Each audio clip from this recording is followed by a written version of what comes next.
KPBS On Demand is supported by UC San Diego's Art Power, presenting cellist Joshua Roman, performing from his album Immunity, alongside music by J.S. Bach and more. Sunday, June 22nd at UC San Diego's Epstein Family Amphitheater. Reserve your tickets at artpower.ucsd.edu. Absolutely awesome. Yeah. I'll tell you, just complete transparency. For some reason, I had in my head that you look like Ed McMahon. I was like, this documentary had to be made by a blue hair, bro. I am so shocked. I'm shocked to see this youthful dude in front of me. That is maybe the best compliment I've ever gotten in my life. The idea that I might be Ed McMahon. You are now listening to the Parker Edison Project. Good morning. Welcome to the Parker Edison Project, where we look at tenets of culture and what really makes America great. I am geeked for this episode. The title is #Cinemaphile. I've been using that hashtag for over 10 years to describe my movie opinions and reviews. Look it up. See what you find. 1/3 of my life is movies. At age 8, I saw the movie Purple Rain at the Century Twin Theater on El Cajon Boulevard in San Diego. I split most of my preteen weekends between there and the Vogue Theater in Chula Vista.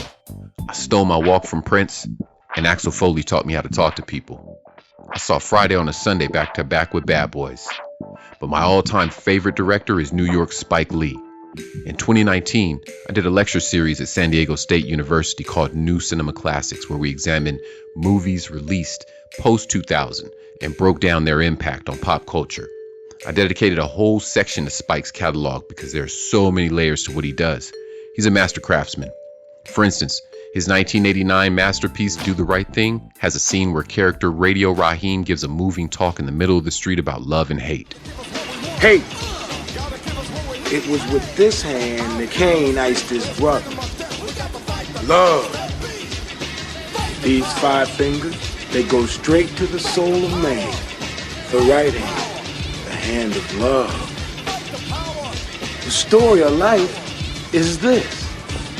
But real cinemaphiles will recognize a very similar moment with Robert Mitchum in his 1955 film, Night of the Hunter. Ah, little lad, you're staring at my fingers.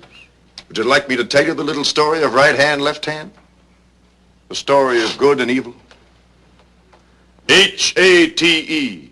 It was with this left hand that old brother Cain struck the blow that laid his brother low. L-O-V-E. You see these fingers, dear hearts? These fingers has veins that run straight to the soul of man. Do the Right Thing is ahead of its time in every way. It portrayed a riot from racial tensions 3 years before the Rodney King incidents in L.A. The despicably brutal murder of its Radio Raheem predates the killing of New York's Eric Garner by 25 years, but its accuracy and similarities are flat out eerie. Is it art imitating life or life imitating art? Remember in 2016 when athlete and now political activist Colin Kaepernick took the moment to kneel during the national anthem in protest of police brutality and systemic oppression?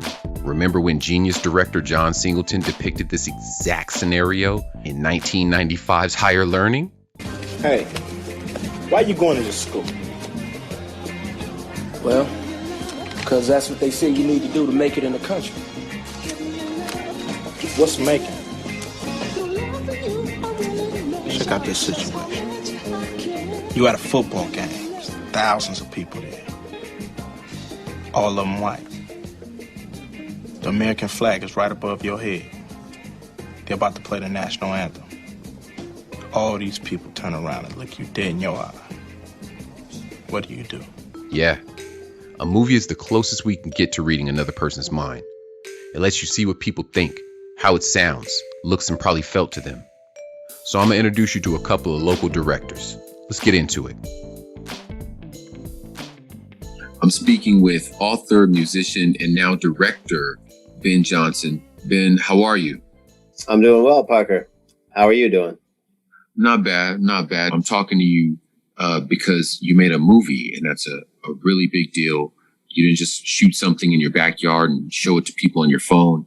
You had screenings, and I wasn't able to get tickets, but to my understanding, the drive-in was packed. What is Fanboy about? Fanboy is a rock and roll thriller that follows a band called Xenos on tour and the obsessive superfan that follows them around. And then their relationship gets very uncomfortable and weird, and then the police get involved and try to track down a band on tour. So how did the police track down a band on tour, you know?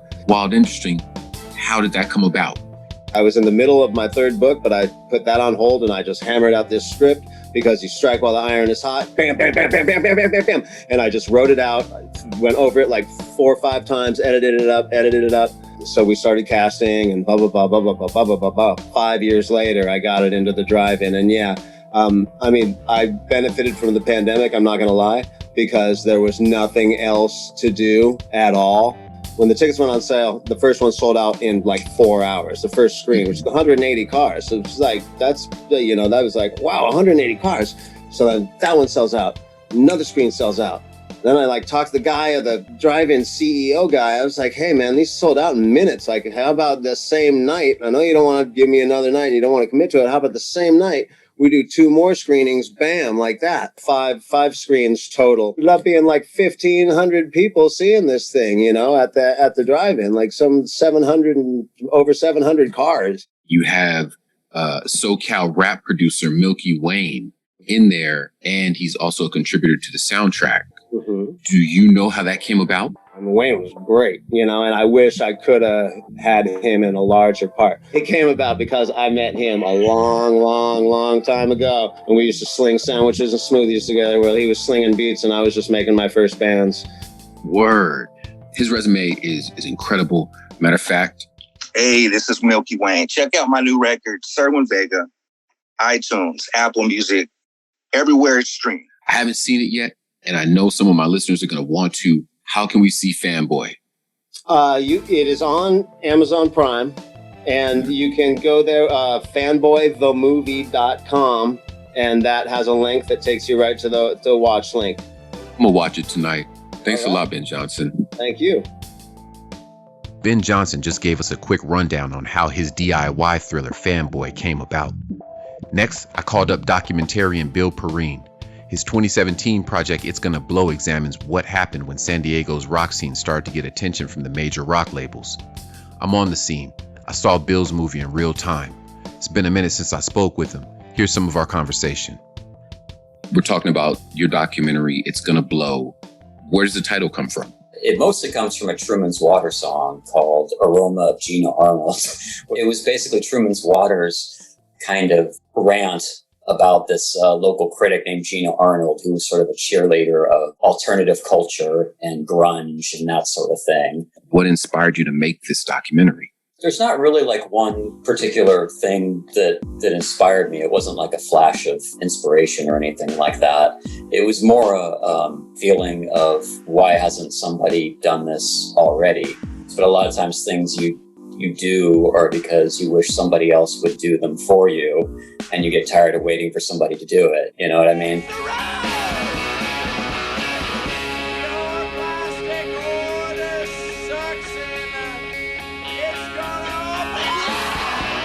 So the chorus of that song is "Your plastic culture sucks and it's gonna blow." And I thought that was just kind of a great encapsulation of maybe some of the spirit that a lot of these bands had. What's the hardest part of making a movie?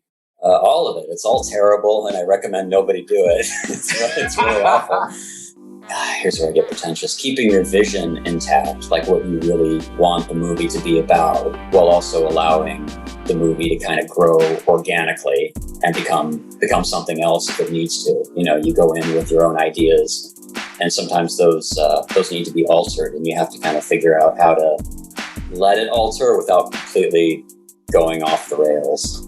Bill, how does someone get an interview with Henry Rollins? Well, I didn't get an interview with Henry Rollins. I think you're misremembering. I got an interview with Ian MacKay from Fugazi. My efforts to get an interview with Henry Rollins went nowhere, although I did talk to him. We emailed back and forth, but he basically blew me off in the nicest sort of Henry Rollins-ish way. Was there any scene or story that you heard or recorded that didn't make the movie? I'll tell you one that I really regret didn't make the movie, and that was a guy named Jared Warren, who was in a band called Carve, who were based out of Olympia. He went on tour with Truman's Water and Beck, right when Beck hit it big, right when Loser came out, when Beck was just starting to attract like a huge audience.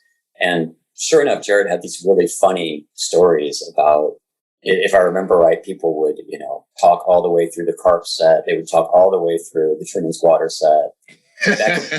Beck would come out, they'd talk through his set until he got to Loser. Then they'd start dancing around, putting their hands up in the air. Then they would all leave. But it just didn't fit in the movie. For the people that hit me on Twitter, in fact, the first 2 people who hit me with a tweet on Twitter about Bill Perrine and his documentary, It's Gonna Blow, I'll send them a copy of the Blu-ray. But for those people who don't do that in time, where can people watch it? If they go to my website, which is billingsgate.org, has a link to my online store. But it's out there. I don't know. It's on Prime Video. It's, wherever you buy movies other than Netflix, it's on there somewhere. So just look for it and it'll pop up. Bill Perrine, thank you so much for taking the time, man.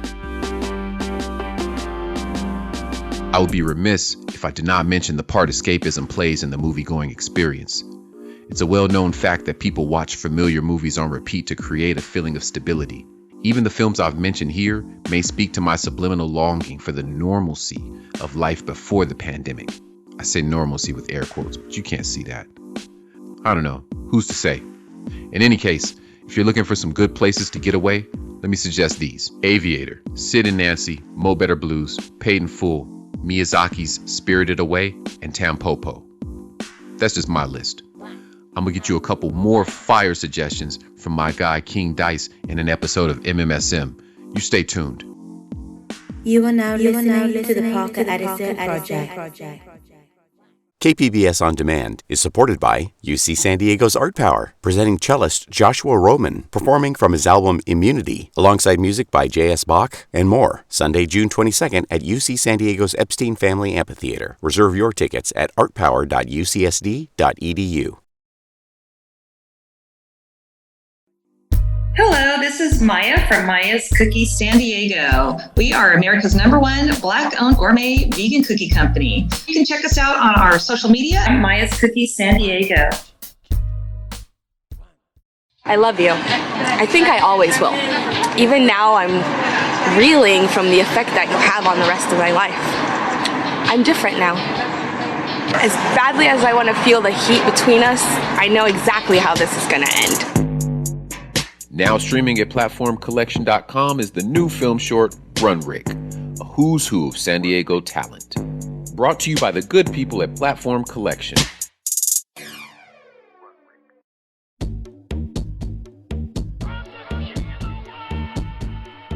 I am your guest host, King Dice, social commentator, musician, and connoisseur of fine cheeseburgers. This is Movies Millennials Should Movie, where not only do we hip the millennials, Gen Zers, and baby boomers alike to movies they should watch, but we also made movie a verb. I'm going to have our guests introduce themselves. Hi, I'm Antoinette Genevieve Williams. So I am a writer and curator and independent art dealer. And I am DJ GarGar. I am a DJ/producer. Nice. Good to have you guys here. The movie I have for you is Backstage. You guys want to find out what's on the official Def Jam tour bus? Money, cash, The biggest security problem right now is keeping the artists on the tour with us from pulling all the girls backstage. No dancers on the stage, 2 turntables and a mic. Came out in the year 2000. It chronicles 1999's Hard Knock Life Tour. It features a bunch of Def Jam artists. It's Jay-Z, Method Man, Redman, I think Ja Rule's in there. For me, I loved that movie growing up as a young aspiring musician because it was, for me, my first insight into what tour life was like. I thought it looked amazing. Antoinette Genevieve Williams. I like to say your whole name. It's a mouthful. What movie do you have for us? I selected Boondock Saints. An FBI agent is on a case. All the lowlifes in the quiet city of Boston start dropping dead, and you think it's unrelated. They're all bad guys. Now they're all dead bad guys. It was a weird movie that had, so many different elements, and I think that the music really added to the intensity of the movie at certain moments. So I think that's the first time I saw, at least for me, Norman Reedus, who many people may know from The Walking Dead. Mm-hmm.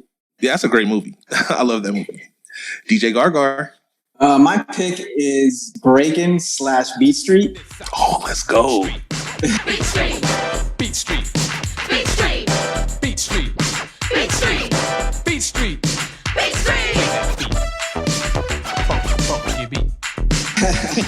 I think they're from like 83, 84, but I think I probably saw it when I was like 5 or 6, 85. But that was my first, or those movies were my first kind of dive into hip hop. And it got me breakdancing at like 92, 8th grade, pulling out the cardboard and the tile and all that. Yeah. The battle scene in Beat Street, I must have watched, hundreds of times. And then the scene with Turbo sweeping in the front of the liquor store. Yeah. That scene I must have watched, hundreds of times too. So definitely 2 of my favorite movies with any kind of music in them.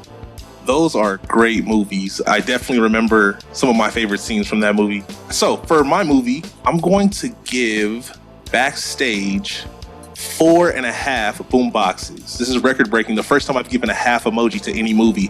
4.5 boom boxes for Backstage. Definitely a movie you should watch if you are an aspiring musician.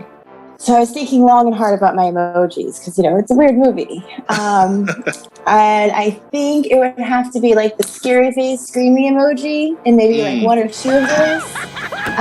Because it's a very intense, I haven't watched it recently, so I might be a little off with my emojis. But I feel like that's pretty on point for the brand. I like it. DJ GarGar. I'm gonna give my duo 5. Are there dancing emojis? I don't honestly There know. are dancing emojis. I know there's the one. There's like a salsa dancer with a red dress. That's the only one I can think of.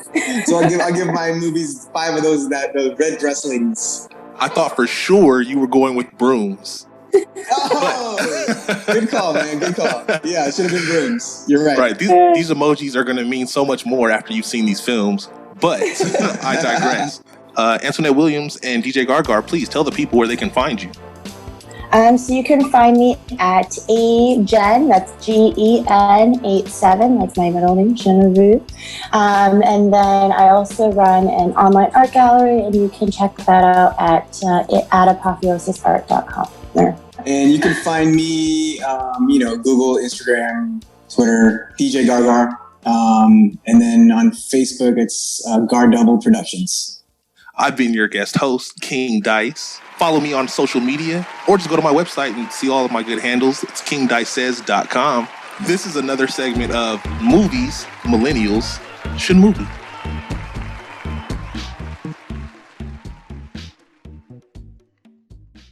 KPBS On Demand is supported by UC San Diego's Art Power, presenting cellist Joshua Roman, performing from his album Immunity, alongside music by J.S. Bach and more, Sunday, June 22nd at UC San Diego's Epstein Family Amphitheater. Reserve your tickets at artpower.ucsd.edu.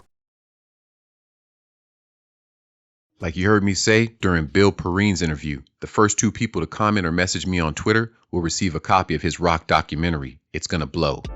I got 3. I'm keeping 1 for myself to add to my personal collection. Let's close out by hearing from a young artist with his own connection to cinema. His Devil in a Daydream virtual tour created a presentation that communicates on so many levels. I recently heard it described as intimately special. If Ben Johnson creates what he thinks, Bill Perrine documents what he's seen. My next guest, he lets us see what inspires him. Good afternoon, sir. Who are you and what city are you in? I'm Mobley, and I am in Austin, Texas. Nice. Of course, this year's live show season is like no other in history, but you've been doing something really interesting. Can you tell me about your recent digital tour? I did a virtual tour earlier this spring where I went around central southern Texas area and shot a bunch of unconventional shows in unconventional spaces. Rooftop of a hotel out in the hill country. We went down to the Gulf of Mexico and shot a set walking along the Gulf of Mexico at sunrise, the new MLS stadium that was just built here. Sold access to those as ticketed live streams. Those proceeds went to help out the venues, but also to help out a really good charity here in Austin called the Dawa Fund that provides direct aid for people of color who work in the service industry and the arts and healthcare. Yeah, I applaud that. I haven't heard of that type of connection between the live show and just supporting people at a grassroots level. That's dope. Thank you. This episode is about movies. And I want to know, did you pull any inspiration from any specific films or video? There's film influences all over it. You know, one of the tracks is called Lost Boys, which is a direct allusion to the film, just because I wanted to play with the idea of vampires on that track.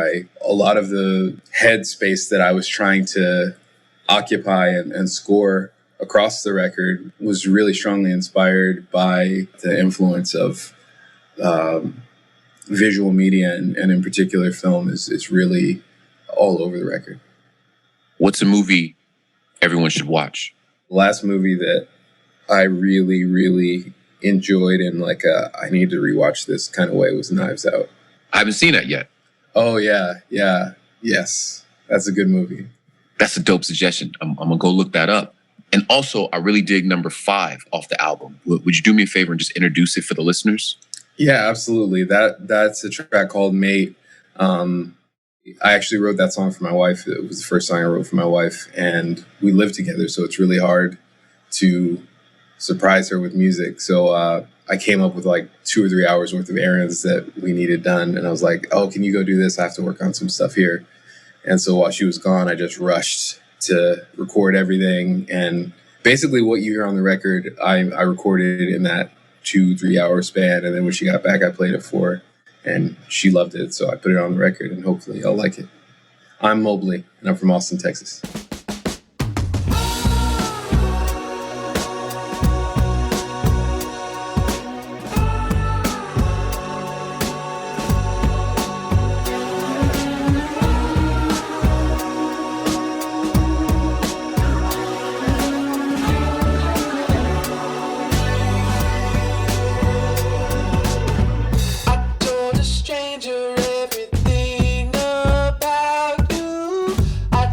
Stop.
Thanks for stopping in.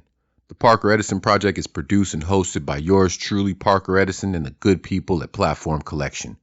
Be sure to subscribe and catch the next episode on Apple, Spotify, or wherever you get your podcasts. If you have any comments or questions, visit theparkeredisonproject.com or hit us on Instagram at the PE Project. My guy Kurt Kohnen is audio production manager. Kinsey Moore-Lynn is my favorite podcast coordinator. Lisa Jane Morissette is operations manager, and John Decker is associate general manager for content. This programming is made possible in part by the KPBS Explore Content Fund. I love saying that because it reminds me of Sesame Street. Y'all stay safe out there.